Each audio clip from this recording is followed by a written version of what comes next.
자, 믿음이라는 것에 대해서 제가 여러 번 말씀을 드리면서 아마 몇 번 강조를 했던 것 같아요. 예수를 믿는다라는 것이 무엇을 말하는 것일까? 예수를 믿는다. 자, 예수를 믿는다라는 것은 가장 쉽게 얘기를 하면은 우리의 신분이 변한다라는 것을 의미하는 것입니다. 어떤 신분에서 어떤 신분으로 변하는 거예요? 우리가 예수를 믿기 전에는 죄의 종노릇하던 멸망길로 사라져가던 악하고 더러운 죄인이었지만 이제 예수를 믿고 나면 그 죄의 종노릇하던 죄인의 신분에서 어떤 신분으로 변화된다는 거예요. 영접하는 자 곧 그의 이름을 믿는 자들에게는 하나님의 자녀가 되는 권세를 주셨으니, 자, 죄인에서 어떤 신분으로 변한다고요? 하나님의 자녀. 하나님의 자녀라는 건 다시 말하면 왕의 자녀가 되는, 온 우주 만물을 통치하고 다스리시는 왕의 자녀가 되는 신분이 완전히 달라진다라는 것을 말하는 게 예수를 믿는다라는 말입니다. 자, 이것이 우리가 누리는 가장 큰 복이다라고 말씀드렸어요. 저와 여러분들이 하나님의 자녀가 된 것, 영원히 멸망받아서 지옥 불길로 사라져야 될 그런 더러운 죄인이었던 우리가 하나님의 자녀가 돼서 영생을 얻고 천국에 들어가는 것, 이게 가장 큰 복이다라고 말씀을 드렸습니다. 하나님의 자녀가 된다라는 것은, 자, 전에도 말씀드렸습니다. 기억을 더듬어 보시기 바랍니다. 그냥 여러 자녀들이 있는데 그 자녀들 중에 하나가 된다라는 의미가 아니다라고 말씀을 드렸어요. 하나님의 자녀가 되는 권세를 주셨으니 할 때 이 자녀는 하나님의 상속자가 된다는 거예요. 장자권을 가진 자녀가 된다는 것을 의미합니다. 무슨 말이냐면 우리가 하나님의 자녀가 되어서 하나님 나라를 유업으로 물려받는, 우리가 천국에 들어간다는 말은 다시 말하면은 하나님 나라를 우리가 유업으로 물려받는 자가 된다는 거예요. 하나님 나라, 아버지의 기업을 유업으로 물려받을 수 있는 아들은 어떤 아들만이에요? 장자에게 있다는 거예요. 장자. 그러니까 하나님의 자녀가 되는 권세를 우리가 받았는데 우리는 그냥 하나님의 여러 자녀들 중에 그냥 평범한 자녀들 중에 하나가 아니라 아주 특별한 자녀라는 거예요. 하나님 나라를 유업으로 물려받을 장자라는 의미가 담겨져 있는 것입니다. 그런데 문제가 하나 있습니다. 우리가 예수를 믿어서 우리의 신분이 변화되었어요. 하나님의 자녀가 되었어요. 하나님 나라 천국을 유업으로 물려받을 그 놀라운 권세를 받은 그런 장자권을 가진 장자가 되었는데, 이것까지는 좋은데 문제는 이런 복을 받은 우리들에게 고난이 찾아온다, 찾아오지 않는다? 찾아온다라는 거예요. 고난이 찾아오고 삶의 어려움들이 찾아온다라는 것입니다. 이때 우리의 믿음이 흔들리게 됩니다. 하나님 정말 나를 사랑하시는 것일까? 우리의 고난이 점점 세지고 고난이 강해지고 어려움, 정말 감당 못할 어려움이 찾아오면 우리 마음에 드는 생각이 뭐예요? 하나님 정말 나를 사랑하시는 것일까? 하나님 정말 나에게 복을 베풀어 주신 것인가? 하나님 나를 사랑하신다면 왜 내 삶에 이런 고난이 찾아오고 왜 이런 어려움이 찾아오는 것일까? 하는 이런 문제가 생깁니다. 우리가 이런 것들을 묻게 됩니다. 우리가 이런 문제로 고민을 하게 되는 것은 우리의 삶이 편리함과 편안함을 자꾸 추구하기 때문입니다. 예수 믿으면은 복 받고, 예수 믿으면은 편안하고, 예수 믿으면 사통팔달 모든 것이 다 잘 되고, 예수 믿으면은 아무런 문제가 없고, 편리함과 편안함만을 추구하는 우리의 믿음이다라는 거예요. 내가 예수를 믿으면은 예수의 십자가의 그 길을 걸어가야 된다는 것은 우리는 생각하지 않는다는 거예요.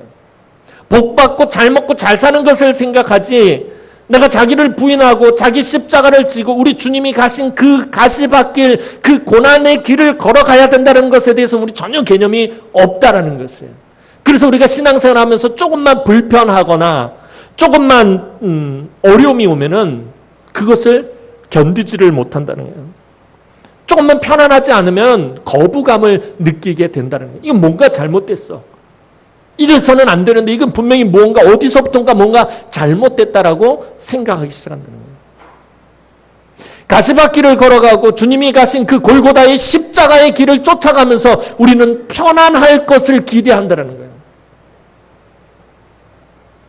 아무런 문제가 없을 것을 기대한다는 거예요.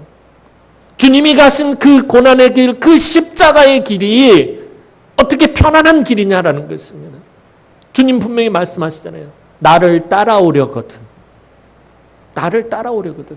자기를 부인하고 너희가 각자 자기 십자가를 지고 쫓을 것이다.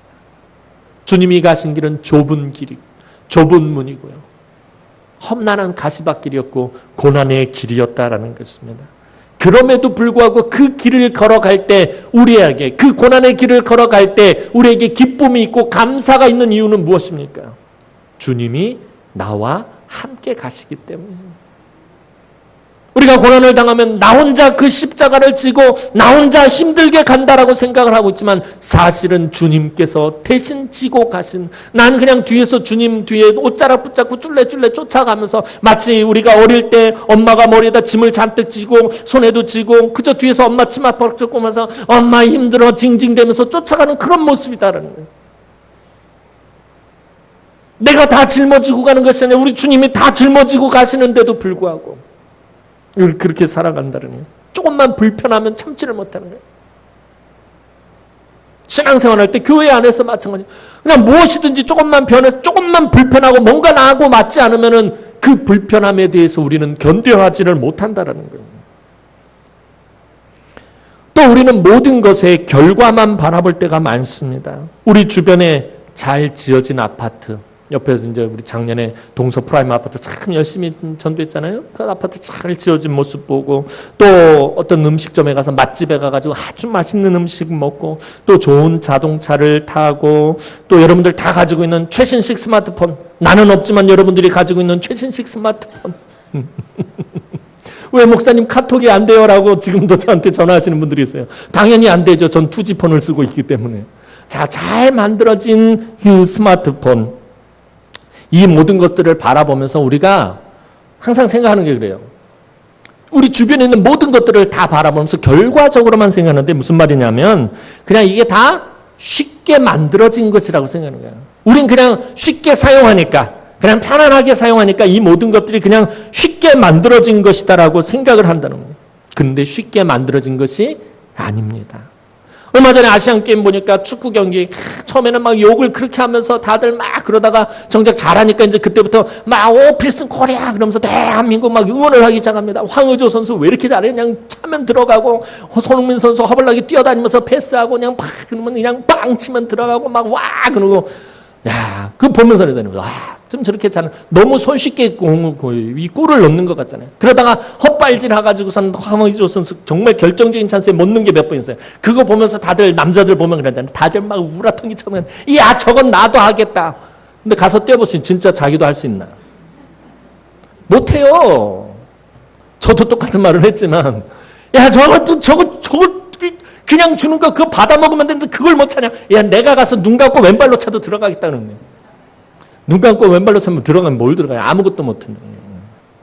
그냥 너무나도 쉽게 경기를 하는 것 같아요. 예전에 이승엽 선수 현역될 때 그냥 치면 홈런이야. 딱 치면 홈런. 이승엽 그냥 무조건 홈런 치는 줄로 알아요.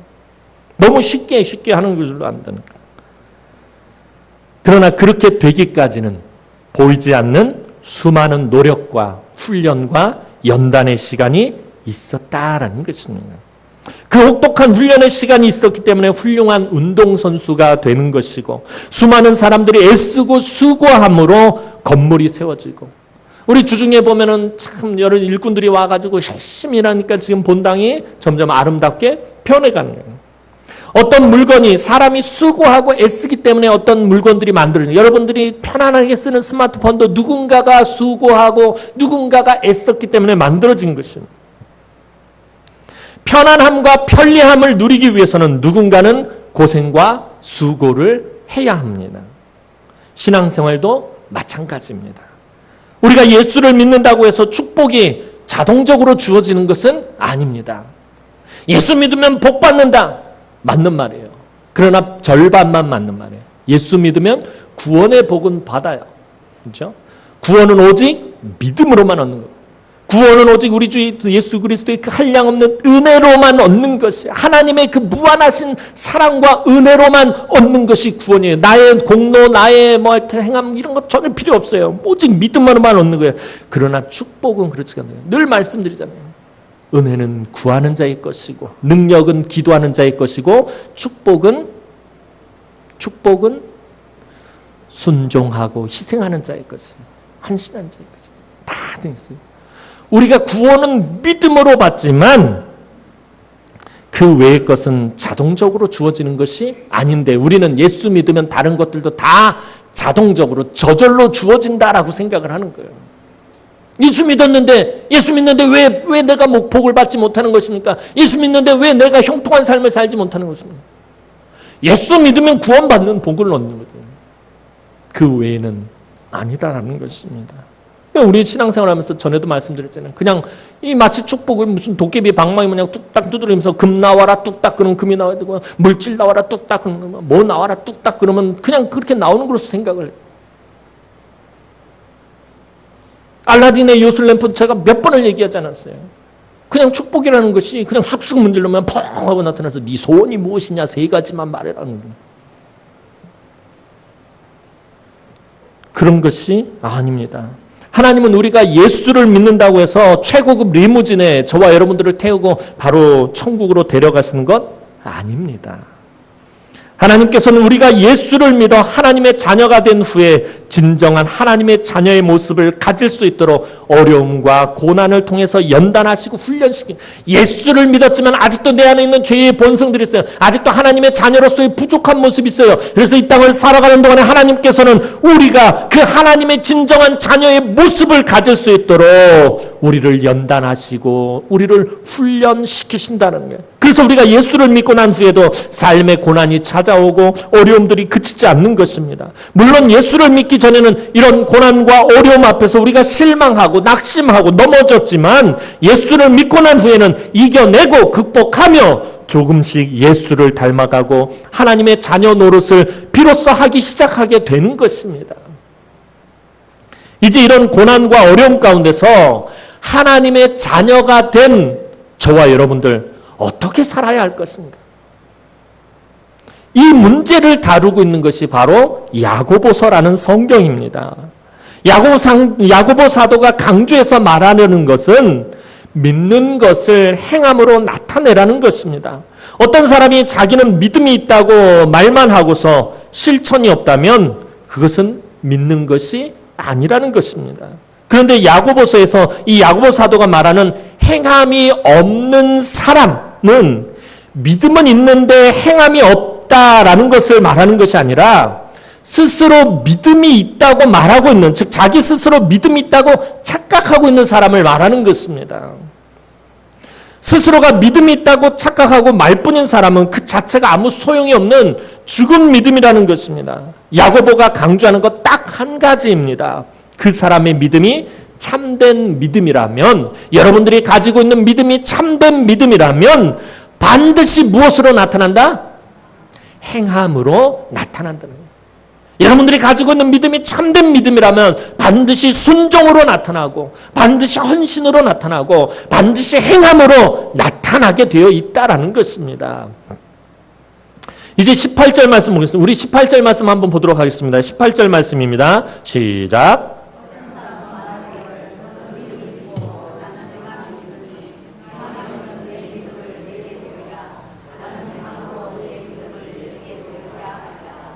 자, 무슨 말이냐 하면 당신이 믿음이 있다라고 말하는데 나는 나의 믿음을 이미 행함으로 증명해 보였습니다. 그러니 당신도 행함으로 당신의 믿음이 있음을 증명해 보십시오. 당신 자꾸 입으로 믿음이 있다, 나는 믿음이 있다, 난 예수 믿는다 말하는데 나는 이미 행함으로 나의 믿음을 증명해 보였어요. 그러니 당신도 말로 지금 말하고 있는 그 믿음을 행함으로 보여주십시오라고 지금 말하고 있는 의미입니다. 그러니까 야고보 사도가 계속해서 말하려고 하는 것은 믿음과 행함은 어떻다라는 거예요. 분리할 수 있다 없다? 없다라는 거예요. 믿음과 행함은 같이 가는 것이라는 거예요. 함께 있는 거죠. 어느 거 하나만 존재할 수 없다라는 거예요. 믿음 있으면 행함이 있고 행함으로 그 믿음을 증가한다라는 것입니다. 야고보 사도는 이것을 강조하면서 성도들에게 이제 질문을 던집니다. 19절 말씀입니다. 19절 말씀 시작.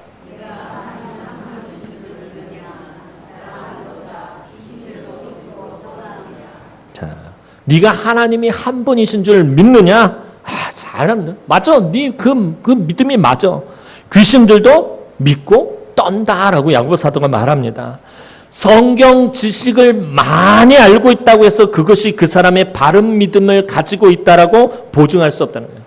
어떤 사람이 믿음이 있어요. 근데 그 믿음을 증명하는 것은 그 사람이 어떤 지식을, 성경에 대한 지식, 영적인 지식을 많이 가지고 있다고 해서 그것이 그 사람의 믿음을 증명해 주는 것이 아니다라는 것입니다. 세상 사람들 중에는 우리들보다 성경에 대한 지식이 더 박식한 사람들 많아요.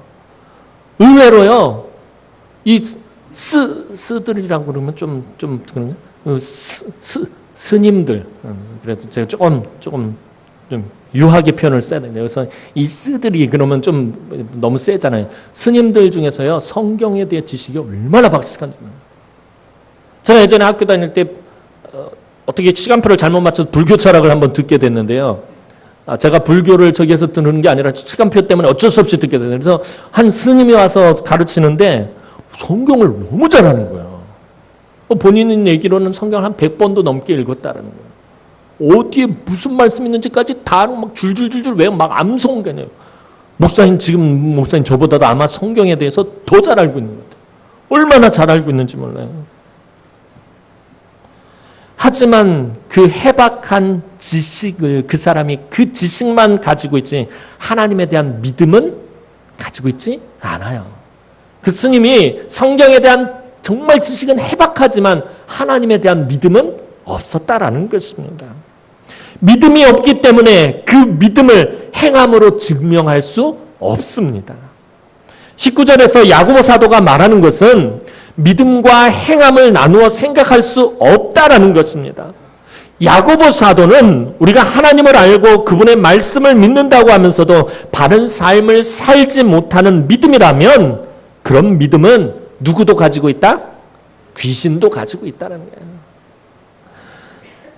난 믿는다라고 말하면서 이게 바른 삶을 살지 못하고 실천하지 못하는 그런 믿음은 이런 건 귀신이나 가지고 있는 믿음이다. 그러니까 귀신도 가지고 있다는 것은 아주 곱게 쓴 표현이고 이런 믿음은 어떤 믿음이야? 귀신의 믿음이라는 거예요. 귀신이나 가지고 있는 믿음이라는 거예요. 자, 귀신들은 하나님의 존재를 믿을까요? 믿지 않을까요? 귀신들. 하나님 살아계시다는 걸 분명히 믿어요. 귀신들이 예수님이 거룩하신 하나님의 독생자라는 사실을 믿을까요? 믿지 않을까요? 믿죠. 그럼 귀신들은 예수님이 모든 악한 영과 귀신의 세력을 멸하실 능력이 있다는 것을 믿을까요? 믿지 않을까요? 이것도 믿어요. 19절에 분명히 귀신들도 믿고 떠드느니라 라고 야고보 사도가 말하고 있다는 거예요. 하나님이 존재하심을 귀신들도 믿고 떨고 있다라고 말하고 있습니다. 복음서를 보면 거라사 지방의 군대 귀신 들린 자가 예수님을 보고 뭐라고 말하죠? 지극히 높으신 하나님의 아들이여 라고 말하는 거예요. 지극히 높으신 하나님의 아들 예수여, 왜 나를 괴롭게 하기 위해 여기 오셨나이까 말하는 것을 보게 돼요. 귀신들도 분명히 예수님이 거룩하신 하나님의 아들이라는 사실을 믿고 있습니다. 무슨 말이냐 하면 귀신들도 하나님에 대한 모든 것을 너무나도 정확하게 알고 있다는 거예요. 하나님이 천지 만물을 창조하셨고 모든 것을 다스리시고 계시고 모든 것을 멸할 권세와 능력이 있고 자기 귀신들 세력, 이 악한 영의 세력들, 사탄의 세력들을 다 멸하실 능력과 권세가 있다는 것을 믿고 있다는 거예요. 귀신들은 한마디로 말하면 정말 귀신같이 알고 있다는 거예요. 그래서 귀신같이 안다라는 거예요. 하나님에 대해서 귀신같이 알고 있다는 거예요. 우리들은 잘 모르는데 귀신들은 알고 있다는 거예요. 그러나 귀신들은 하나님이 존재하시고 하나님이 권능과 권세가 가지고 계시고 온 우주 만물을 창조하신 창조주라는 사실을 믿고 있지만 이 귀신들은 하나님을 사랑할까요? 사랑하지 않을까요? 왜 대답이 이렇게 흐지부지해요? 귀신들이, 사탄이 하나님을 사랑할까요? 사랑하지 않을까요? 사랑하지 않아요. 귀신이 하나님을 경배할까요? 경배하지 않을까요? 경배하지 않아요. 귀신이 하나님을 찬양할까요? 찬양하지 않을까요? 찬양하지 않아요. 귀신이 하나님께 헌신할까요? 헌신하지 않을까요? 헌신하지 않아요. 하나님이 존재하신다는 것은 믿지만 그 하나님이 엄청난 권세와 능력이 있다는 건 믿지만 그 하나님을 사랑하거나 그 하나님을 경배하거나 그 하나님을 찬양하지 않는다라는 것입니다. 다만 알고만 있을 뿐입니다. 하나님이 존재하며 권세와 능력이 무궁하시다는 사실만 믿고 있다라는 것입니다. 귀신들의 믿음에는 능력이 없어요. 능력이 없어요. 하나님이 반응하시지도 않아요. 거들떠 보시지도 않아요. 그러므로 알고만 있는 믿음, 즉 안다는 차원에서의 믿음은 아무런 능력이 없는 죽은 믿음이다라는 거예요. 그냥 머리로만 알고 있고 우리 입으로만 믿는다라고 말한 이거는 그냥 죽은 믿음이라는 거예요. 우리가 신앙생활을 오래 하다 보면 신앙에 대한 여러 가지 지식이 쌓여가게 돼요. 그죠? 교회에 나와서 예배 드리고 말씀 듣고 뭐 구역 공부도 하고 여전도에도 모이고 뭐 하고 교회 여러 가지 일들을 하다 보면 신앙에 대한 여러 가지 지식이 쌓여가게 됩니다. 이 지식들은 그런데 매우 중요해. 그래서 우리가 성경 공부도 해야 되고 큐티도 해야 되고 우리가 금요 기도에 모여서 기도도 해야 하고 막 그런 거. 하지만 내가 성경 공부를 하고 이제 제법 신앙의 지식을 알고 예배도 빠지지 않고 드리고 있다고 해서 내가 그 아는 것을 실천하고 있다, 행하고 있다라는 것으로 착각하지 말아야 합니다. 성경 공부를 하고 큐티를 하고 예배를 드리는 것으로 행함과 실천을 다한 것으로 생각해서는 안 된다는 거예요. 내가 오늘 주일날 주님 앞에 나와서 하나님 앞에 나와서 예배 드렸다고 해서 내가 다 행했다라고 생각하면 안 된다라는 것입니다. 내가 말씀 듣고 은혜를 받았다고 그것이 내가 행함이 있는 것으로 여겨서는 안 된다는 거예요. 오늘 예배 드리고 내가 은혜 받고 예배에 감동하고 감격하고 그랬다고 해서 내가 행함이 있는 믿음이 있다라고 말할 수 없는 것입니다. 야고보가 지금 말하려고 하는 것은 알고는 있지만 행하지 못하는 신앙, 배우기는 했지만 실천하지 못하는 신앙, 말씀의 은혜는 받았지만 삶에 적용하지는 못하는 신앙은 죽은 것이며 그 신앙은 귀신들도 가지고 있다는 거예요. 말씀을 묵상하며 말씀의 은혜를 받았어요. 이 말씀 정말 이 말씀 은혜 받았어. 말씀의 은혜는 받았는데 그 말씀을 삶에 적용은 하진 않아요. 내가 그 말씀에 순종해서 살진 않아요. 내가 그 말씀을 대로 살려고 몸부림치거나 애쓰는 흔적이 삶에 1도 없어요. 그런 사람들은 그냥 귀신들도 가지고 있는 믿음을 가지고 있다는 것입니다. 내가 읽고 내가 듣고 내가 배우고 내가 안 것을 그대로 행함으로 옮기기 시작할 때 그것이 내 믿음이 살아있는 믿음이라는 것을 증명하는 순간입니다. 내 믿음이 살아있다라는 것, 내 믿음이 진짜란 참되다라는 것을 증명하는 것은 내가 읽고 듣고 배우고 알고 깨달은 것을, 은혜 받은 것을 그대로 행함으로 옮기기 시작할 때 바로 그 순간에 내 믿음이 살아있다라는 것을 증명한다라는 것입니다. 내가 말씀에 순종해서 살려고 몸부림치고 그 말씀을 내 삶에 적용하려고 애쓰고 수고할 때 우리의 믿음은 바라는 것들의 실상이 되고 보이지 않는 것들의 증거로 나타나게 되는 것입니다. 또한 그렇게 할 때에 우리의 믿음이 예수 그리스도의 장성한 분량까지 자라나게 됩니다. 살아있는 믿음은 움직이고 자라고 성장하는 것입니다. 살아있는 것은 움직이는 것이요. 살아있는 것은 자라나는 것이요. 살아있는 것은 성장하는 것입니다. 한때 유행했던 유행어 중에 하나가 사랑은 움직이는 거야. 감흥이 안 오시나요? 좀 과한 리액션.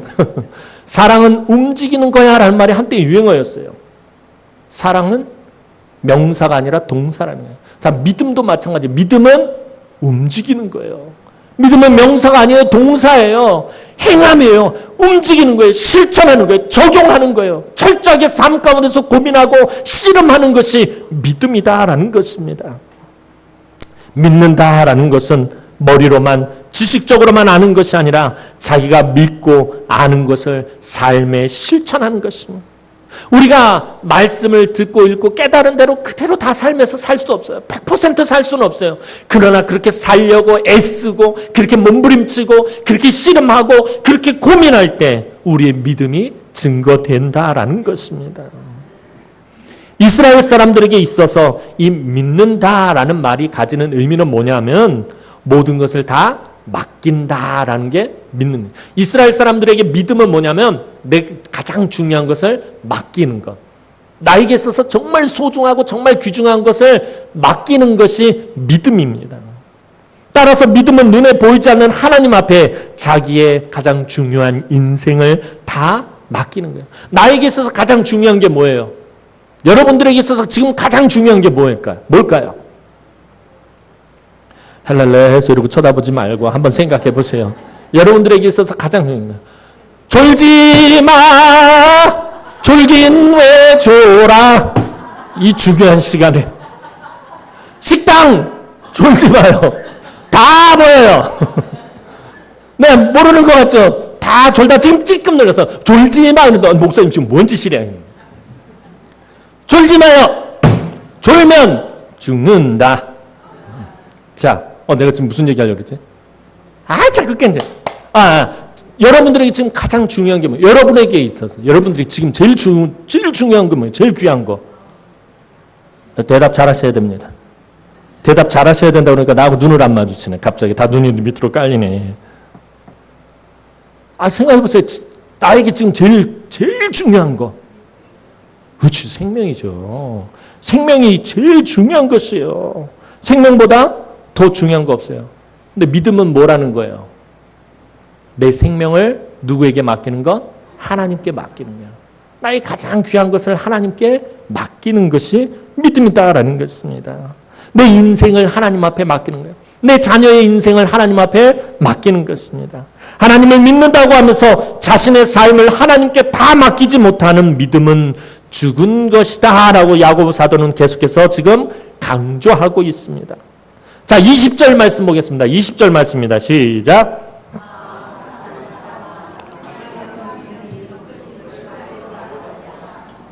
자, 여기서 허탄한 사람은 어리석은 사람을 말하는 것입니다. 이 어리석은 사람아, 행함이 없는 믿음이 헛것인 줄을 알고자 하느냐? 행함이 없는 믿음이 아무 쓸모가 없다라는 것을, 이것을 모르는 사람, 그 사람 어리석은 사람이다라는 것입니다. 이에 야고보는 구약에 등장하는 믿음의 사람인 아브라함과 라합을 들어서 설명을 하고 있습니다. 자, 창세기를 보면 아브라함이 믿음으로 의롭다 하심을 받은 것에 대해서 기록하고 있는 본문이 창세기 15장 6절입니다. 창세기 15장 6절을 보면 아브라함이 여호와를 믿으니 여호와께서 이를 그의 의로 여기시고, 12장에서 아브라함을 불러내서 가나안 땅에 어찌어찌해서 마침내 도착해서 그곳에 도착한 아브라함에게 이제 15장에 가면 하나님께서 아브라함이 여호와를 믿으니 여호와께서 이를 그의 의로 여기셨다라고 말해요. 자, 하나님은 분명히 아브라함에게 뭘 약속하셨냐면 너에게 아들을 주겠다. 약속의 후사를 주어서 너의 후손이 번성하고 너의 후손이 이 정말 온 땅에 가득하게 될 것이다. 번성할 것이다. 하나님께서 약속하셨어요. 그런데 아무런 소식이 없는 거예요. 하나님 분명히 약속하셨는데 너에게 약속의 씨를 주겠다. 너에게 아들을 주겠다. 네 자손에게 이 땅을 주겠다. 하나님 말씀하셨는데 그런데 아무 소식이 없는 거예요. 시간이 지나도 하나님께서는 아들을 주실 기미가 보이지 않습니다. 그래서 아브라함의 마음이 많이 낙심하게 됩니다. 아브라함의 나이가 100세가 가까이 되도록 아무 소식이 없어요. 그런데 어느 날 하나님께서 밤에 아브라함을 부르십니다. 장막의 안에 있는 아브라함의 손을 붙잡고서 야, 너 잠깐 나와봐. 바깥에 나랑 같이 산책이나 하자. 그래서 바깥에 나오더니 아브라함에게 하늘의 별을 보게 하지. 아브라함아, 요즘은 막 공기가 오염돼서 하늘에 별 보기가 어렵잖아요. 근데 우리 어릴 때 강원도 같은 데 가면 막 하늘에 별이 그냥 잔뜩이고 별이 막 뚝뚝 떨어져. 제가 중학교 때 처음으로 별똥별 떨어지는 거 봤는데 막 가슴이 심쿵 막 이러면 별이 하늘에 가득. 근데 이 당시에는 뭐 대기 오염 이거 뭐가 어디 있어요? 그냥 하늘. 지금도 몽골 가면 하늘이 아주 장난이 아니라고 그러대. 은하수가 다 보인다 그러는데 이 시대에 어떻게 했어요? 하나님께서 아브라함의 손을 잡고 쫄래쫄래 아브라함이 쫄래쫄래 나오더니 하나님께서 하늘을 쳐다봤는데 하는데 별이 그냥 잔뜩 있는데 별이 뚝뚝 떨어지는 그것을 바라보시면서 하나님 뭐라고 말씀하시면 네 자손이 하늘의 별과 같이 많게 할 것이다. 이게 하나님께서 아브라함에게 약속하신 거예요. 창세기 15장에서. 그랬더니 아브라함은 하나님의 이 말씀을 들었을 때 그 말씀을 믿었어요. 아브라함이 믿으니, 근데 뭘 믿었다는 거야? 하나님께서 하늘의 별과 같이 네 자손이 많게 해주겠다라는 그 말을 믿으니 하나님께서 이를 그의 의로 여기셨다라는 것이죠.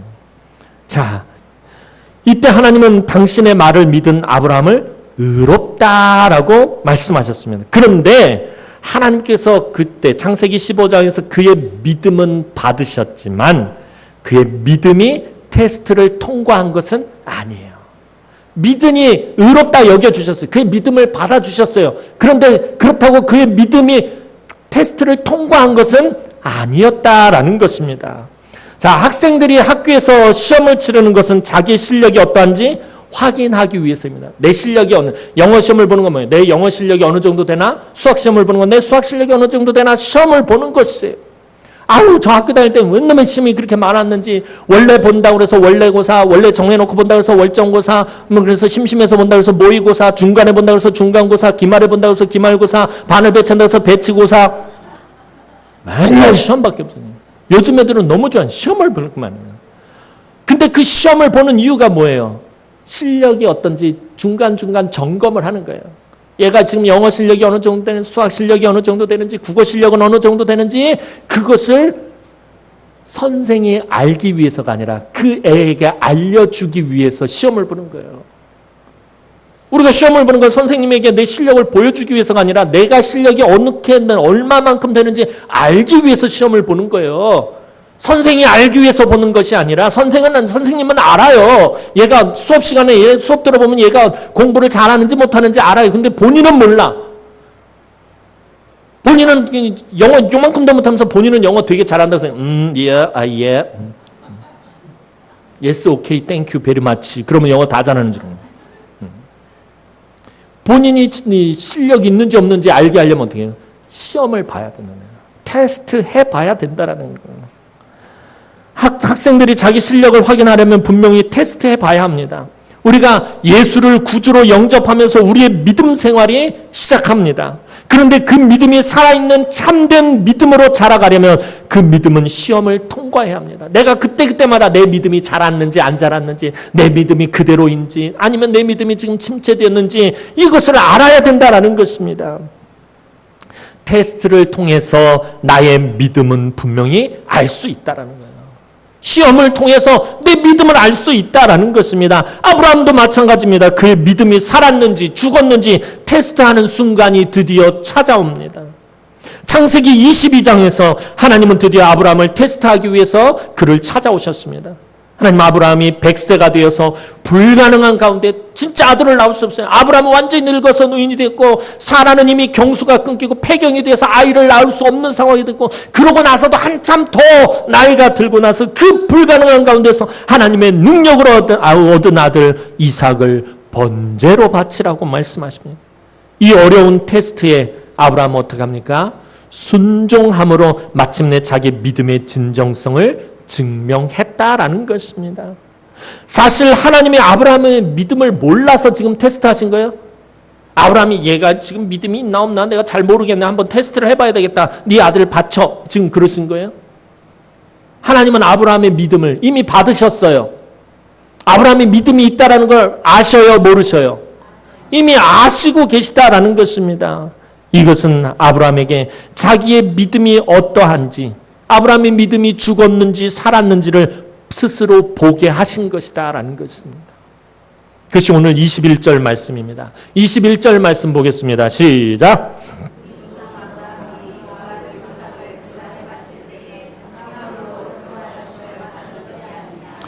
아브라함은 15장에서 믿음으로 하나님께 의롭다 하심을 받은 것을 22장에서 행함으로 자신이 의롭다함을 받았다는 것을 증명했다라는 것입니다.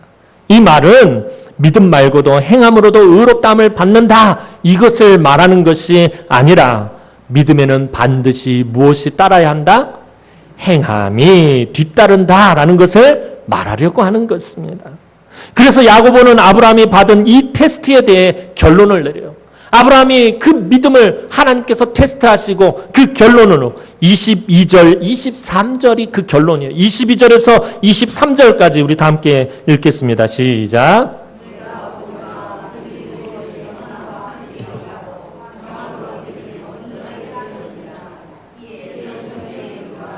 아브라함이 하나님을 믿으니 이것을 의로 여기셨다라는 말씀이 이루어졌고 그는 하나님의 벗이라 칭함을 받았나니. 행함이 더 중요하다. 지금 그것을 말하고 있는 것이 아니에요. 행함은 그 믿음을 증명해주는 결과라는 거예요. 이 사람이 참된 믿음이 있느냐 없느냐 그것을 증명해주는 결과가 행함이다라는 거예요. 오늘 우리도 살아가다가 여러 가지 시험을 만나게 돼요. 저도 마찬가지, 목사인 저도 시험을 만나고요. 우리 장로님들도 시험을 만나고요. 권사님들도 시험을, 아무리 기도 열심히 하고 아무리 헌신을 많이 하고 봉사를 많이 한 분들도 시험을 만나요. 하나님께 놀라운 은혜와 복을 받은 사람도 시험을 만나요. 다 시험을 만나게 됩니다. 근데 우리가 살아가다가 이 여러 가지, 그래서 야고보서 1장 처음 시작할 때 야고보 사도가 전제로 까는 게 뭐냐면 너희가 여러 가지 시험을 만나거든 이는 너희를 온전하게 여기는 줄로 깨닫게 하려 하십니다.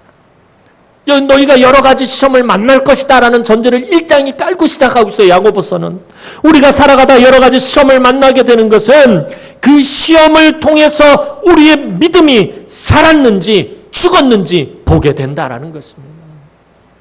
하나님은 시험을 통해서 봐라 이것이 너의 믿음이다. 성목사야 봐라 이것이 너의 믿음이다. 아무개 장로야 봐라 이것이 너의 믿음이다. 아무개 권사야 봐라 이것이 너의 믿음이다 라고 하나님 우리에게 우리의 믿음을 보게 하신다라는 것입니다. 그럼 우리는 어떻게 해야 되는 것입니까?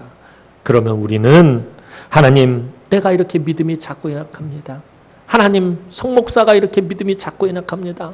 목사라고 어줍지 않게 앞에 서서 말씀은 전하는데 여전히 믿음이 작고 연약합니다. 그래서 하나님 도우심 없이는 아무것도 할 수 없습니다. 내가 하나님만을 의지하고 내 모든 것을 맡깁니다. 고백하며 자기의 믿음을 깨닫고 아무리 작은 믿음일지라도 그 믿음대로 살려고 애쓰고 몸부림칠 때 하나님의 능력이 우리에게 공급되어지고 우리의 기도가 응답받게 되는 것입니다. 이제 야고보 사도는 아브라함에 이어서 살아있는 믿음을 보여준 라합을 이야기합니다. 아브라함이 남자라면 라합은 여자입니다. 자, 아브라함과 라합 두 사람을 들었는데 근데 두 사람이 사실 너무나도 대조적인 그런 조건을 가지고 있다는 거예요. 아브라함은 남자, 라합은 여자. 자, 아브라함은 히브리인이었다면 라합은 가나안 족속 이방인이었어요. 여리고 가나안 땅의 여리고성에 살고 있었던 토착 가나안 사람이었다라는 게 이방인이었습니다. 아브라함은 경건한 삶을 살았던 사람이라면 라합은 가나안의 악한 문화 속에서 기생의 삶을 살았던 사람이에요. 성경은 그냥 유하게 기생이라고 표현했지만 적나라하게 말하면 창녀의 삶을 살았다는 거예요. 가나안에 자기들이 섬기는 그 신전에서 몸을 팔고 살던 창녀의 삶을 살았던 사람이 라합이었습니다. 그런데 이 두 사람은 외적인 조건은 전혀 다르지만 똑같이 살아있는 믿음을 소유한 사람들이었다는 거예요. 삶의 조건은 다르지만 그 살아있는 믿음을 가지고 있었다라는 것은 동일한 때라는 거예요. 25절 말씀 보겠습니다. 25절 말씀입니다. 시작.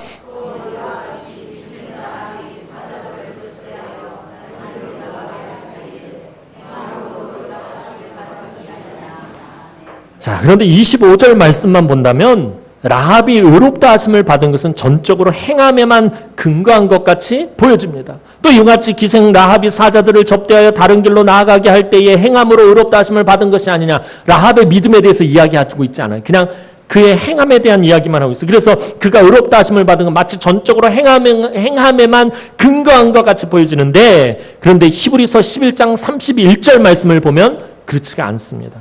히브리서 11장 31절 말씀 보면 믿음으로 기생 라합은 정탐꾼을 평안히 영접하였으므로 순종하지 아니한 자와 함께 멸망하지 아니하였도다라고 기록하고 있다라는 거예요.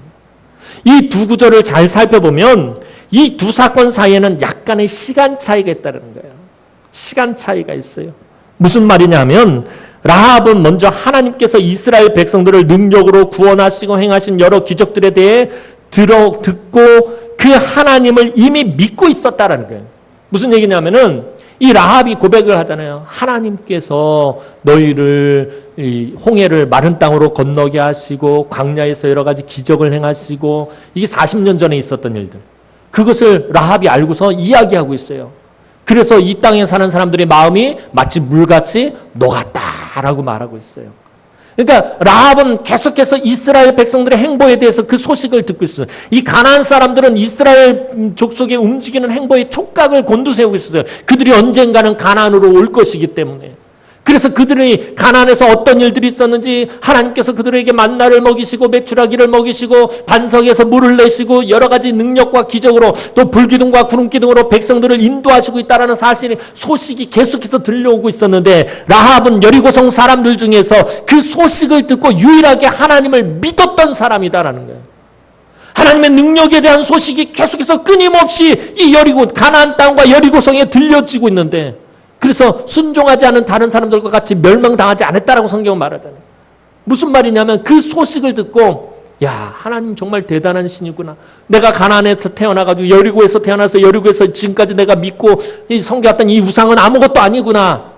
그 하나님을 내가 섬길 수 있으면, 내가 그 하나님의 백성 안으로 들어갈 수 있으면 좋겠다 하면서 그 하나님에 대한 아주 작은 믿음이지만 특별한 지식은 없지만 그저 소문으로만 듣고서도 그 하나님을 이미 믿고 있었다라는 것입니다. 그런데 그때 여리고성의 군사들이 들이닥치는 테스트를 받게 됐다는 거예요. 2명의 정탐꾼이 여리고성으로 들어왔어요. 라합의 집에 들어왔는데 이 라합이 단번에 알죠. 이 사람들은 우리 이쪽 가나안 사람들이 아니다. 딱 보니까 이거 히브리인들이네. 이거 이스라엘 민족이네.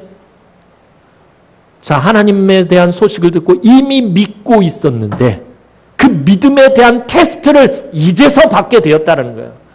하나님에 대한 소식을 이미 듣고 소문을 듣고 믿음은 이미 가지고 있었는데 그 믿음에 대한 테스트를 지금 받게 되었다는 거예요. 그 정탐꾼을 목숨을 걸고 숨겨주고 탈출을 돕습니다. 즉 소문으로 듣고 믿게 된 하나님에 대한 그녀의 믿음이 지금 행함으로 거짓이 아닌 진정한 믿음이었다라는 것이 증명이 되었다라는 것입니다. 그래서 야고보 사도는 최종적인 결론을 내립니다. 26절 말씀입니다. 시작.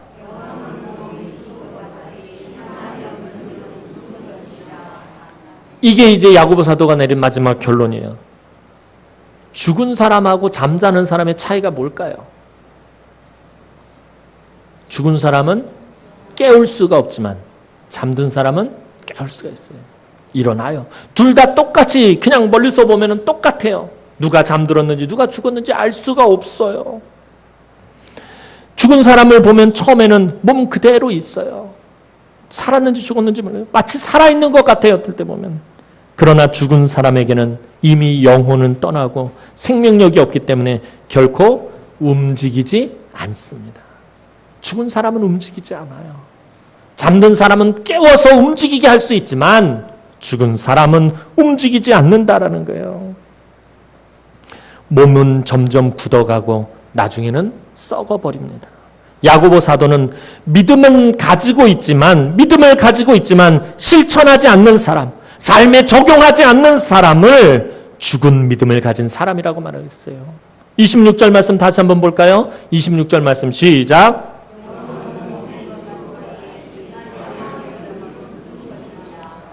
죽었다라고 분명히 표현하고 있다는 거예요. 믿음을 가지고 있지만 실천하지 않고 적용하지 않고 행하지 않는 사람을 죽은 믿음을 가진 사람이라고 말합니다. 처음에는 살아있는 것 같지만 이런 죽은 믿음을 가지고 있는 사람은 마치 죽은 사람처럼 처음에 딱 봤을 때는 이 사람 마치 살아있는 것 같고 이 사람 아무런 문제가 없는 것 같지만 점점 굳어가고 나중에는 썩어버리고 아무 소용이 없게 된다라는 것입니다. 사랑하는 성도 여러분, 우리의 믿음이 아무리 적어도 내 믿음이 아무리 작아도 마치 아브라함과 라합을 놓고 봤을 때 그 믿음의 분량을 따지자고 보면 아브라함이 100이라는 믿음을 가지고 있었다면 라합은 그 100도 못 믿어요. 단 하나의 믿음, 아주 작은 믿음을 가지고 있었을 뿐이에요. 아무리 적어도 움직이기만 하면 하나님은 응답하시고 능력으로 역사하신다라는 거예요. 외적인 조건으로 봤을 때 라합이 어디 아브라함과 비교라도 됩니까? 이건 비교할 수도 없었어요.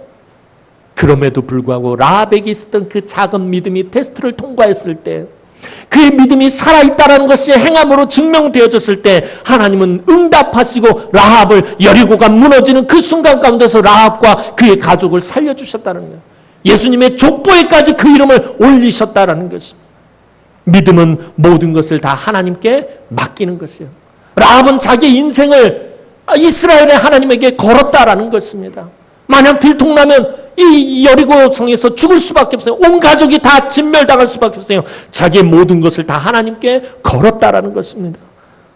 우리가 신앙생활 하다 보면 믿음으로 죽을 수도 있고 살 수도 있습니다. 병이 나을 수도 있고 낫지 않을 수도 있습니다. 병이 낫는 것만 우린 믿음이라고 생각합니다.